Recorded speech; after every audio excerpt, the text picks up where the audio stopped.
retest and formal ways of doing this. But then, the security community kind of came along and said something to the effect of, I found a bug too, and I can root your box with it, something like that. So it's kind of like, whoa, holy crap, that's a good thing to do. We should fuzz. So it got a little more attention, I guess, as some things like that. So what do fuzzers do? The heart and soul of a fuzzer is basically this. You have some data, right? Some source data, and you want to, I got the fuzz function around it, right? Because it's generic. You want to do something to that data. And the word that gets used is semi-valid or semi-invalid. And there's a reason that word gets used, okay? And that reason is kind of like Dan Kaminsky was talking about. He used the word dumb and smart. You guys were there at that talk when he used the word dumb, fuzzers, and smart? I don't really like those words, and I'll talk about that in a minute. But the whole idea is you don't want everything you deliver to be crap, right? The process that gets all this crappy stuff will probably just kick it out. Like in that cheesy example I gave with the FTP type protocol, if there's not user space something, likely the first thing the server will do is reject everything after that, right? Because it didn't conform to the protocol. So there needs to be some conformance in there. So it needs to be semi-valid, which means the rate of errors needs to be fairly low, okay? So you have that function, however you're going to fuzz. We'll talk about different ways to do that, and those are attack heuristics. Essentially, it's a good word to use. Looking for buffer overflows, putting in long strings, or format bugs, or out of order commands, or multiple commands on one line. What if you did pass space user space pass space user, and some crap and no carriage return line feed at the end? What would it do with that? I don't know. You got to test it, right? So fuzzers should be able to do that kind of stuff.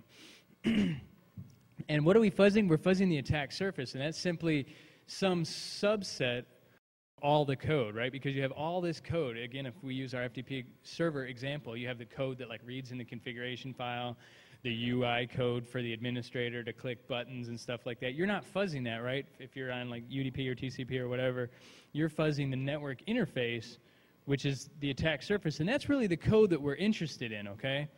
And there's been some work done to try and figure out what that code is, the attack surface. Can you strip out the rest? Can we just do, code coverage metrics on that piece or something like that?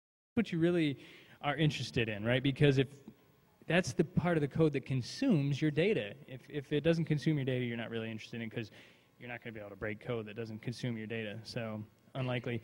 The other piece, and this is sort of like, I don't know why, but in the past it's kind of been like the redheaded stepchild of fuzzing. It's sort of like the process monitoring, right? You have the funky data creation on one hand, and you have the process monitoring on the other hand. In other words, you need to figure out when happened.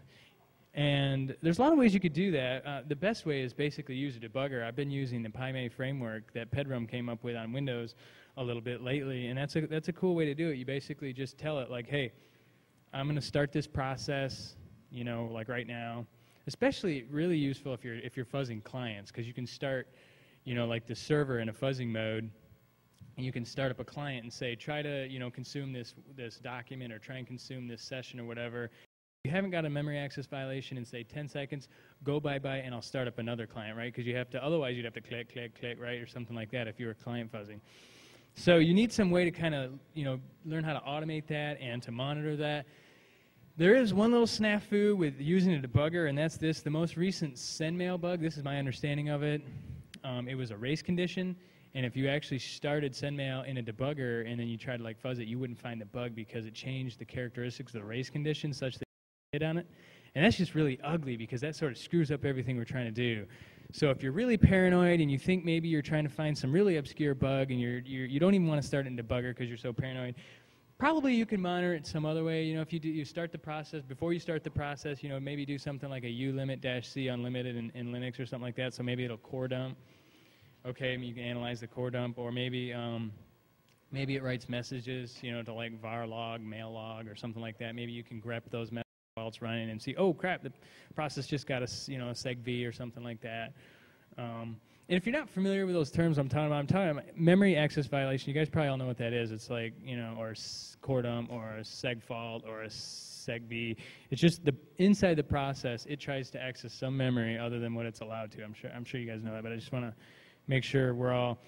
So why do fuzzers work? They have a general goal to break software, and this is where I think security testers in recent years have good job of like sort of pushing or, you know, raising the flag of fuzzing and stuff like that is sort of like they weren't just doing functionality testing. They weren't just doing user testing and all this stuff on the software. They were like, you know, somebody else might be like, I want to make sure that this program works right. And I'm kind of like, I don't even know what this program does, and I don't even care. All I want to do is see if I can get it to do a memory access violation or something like that when I fuzz it, right?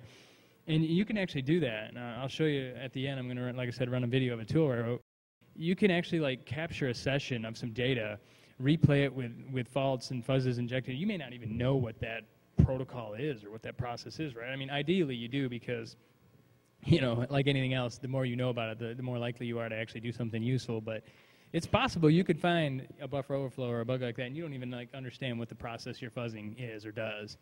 And that's a pretty cool thing that that I think some of the, you know, vulnerability researchers brought to the table. It's sort of like, I want to know too much about this process, right? Because then I make assumptions that may not be good.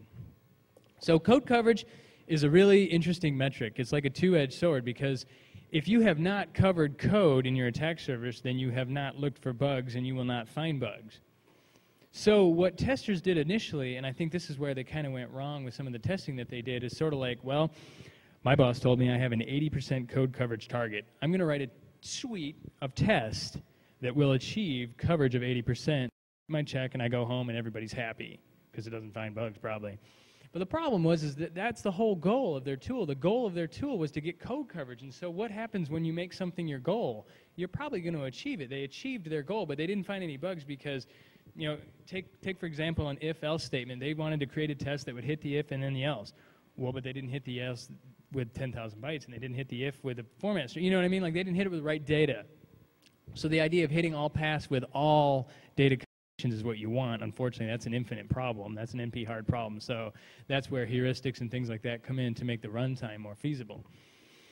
There's also this notion of gap coverage, which is sort of like saying something like, maybe you're this like Uber fuzzing company, and you come up with a test suite or a fuzzing tool or something like that, and it found 700 bugs in this product, and it rocks. And then I came up with this crappy, lame fuzzer that just blows, and I found one bug. But that's still significant, right? Especially if that one bug is like a remote vulnerability exploit or something like that, right? So the idea of gap coverage is that no matter how thoroughly you test, you still really don't have 100% assurance that there's no bugs. And somebody else could write a lame tool that's different in some way that could potentially find something that yours didn't. So what kind of fuzzers are there? What do people use when they fuzz, right? Well, it depends a lot on the situation, right? If you're file fuzzing, or if you're going after websites, or if you're going after, say you have some library, you've got some code, and it's not even really compiled into a binary or something like that, so it doesn't have a network interface or something like that. You might, you know, you're going to have to test differently depending on what your situations are and stuff like that. But in general, a lot of times we want to fuzz stuff that has a network interface, because why? Well, if it doesn't, you can't reach it remotely, so it's less interesting. So there are some assumptions you can make that are fair under some circumstances like that, and I do that. My tool only fuzzes things with a network interface because that's all I cared about. So two different kinds of fuzzers that are probably the most prevalent is like, one's called generation, and this is what Ari's company Codinamicon does. They basically say, look, we're going to create one fuzzer for everything we're going to fuzz. If we're going to fuzz, you know, whatever, VoIP or HTTP or FTP or whatever, we'll create a fuzzer for each one, and we'll completely implement the RFC, even the extended options and everything like that, and we'll get a thorough test. And it really, they're good tools. Like, you run it, and it tests the it tests pretty well. I like it. And they have a list of tests, and it runs the same way every time. It's deterministic in how it runs. Okay, so the other approach, and this is the approach I've taken in my work, and this is like mutation or capture replay. It's sort of like, let me start Ethereal, or Wireshark, or TCP dump, or whatever you use, something that gives you a PCAP file. That's all my tool requires. And let me just capture a session, and then let me replay it. And we can do that in a lot of ways. We can just like replay it to it replays right, or we can replay it, you know, so that we only put a buffer overflow in the third leg of the protocol, or we can set it to like pattern fuzz, which is the one I use most often, which is sort of like, it'll try and understand the protocol best it can, like especially if it's a text protocol, it'll like basically auto-detect the pattern, because all text protocols follow a pretty deterministic pattern, like, you know, like a lot of the ones like SMTP and HTTP and FTP and Nmap and all, or Nmap, IMAP, I'm sorry, protocol. Stuff like that. They all sort of follow the sort of like, you know, something space something carriage return line feed. It's a pretty simple pattern actually. So it knows something about that. It can say, well, you want to fuzz the space differently than the variables when you want to fuzz the, you know, the line ending differently than you would the variables. So you can make some assumptions that are pretty solid about that. When you go to fuzz a binary protocol like DNS, that's something like session ID, flags, length, you know, string, the length defined string, you got to do something different, right? Because if the length of the string, you put 5,000 bytes in the string, now the length isn't right, you need to fix that up. It's kind of basic fuzzing, sort of 101. But it needs to be able to handle that, and you can do that by writing, I call it a tokenizer in mine. You just give it some knowledge, some plug-in of how that binary protocol works, and then it can replay that successfully.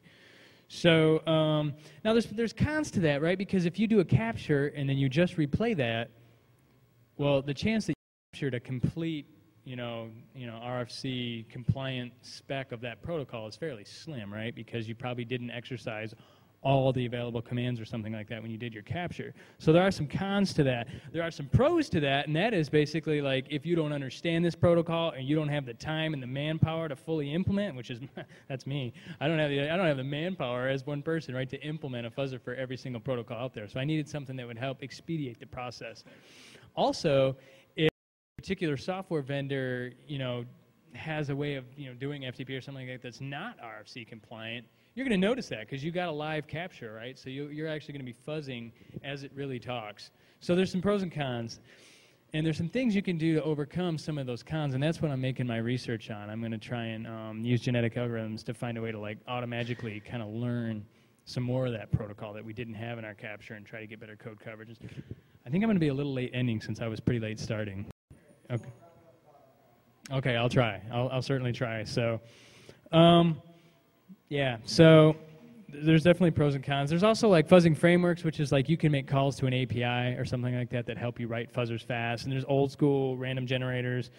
I'll start moving through this hopefully kind of fast. There's test cases, which is like you have a list of tests. This is like how you create the semi-invalid data.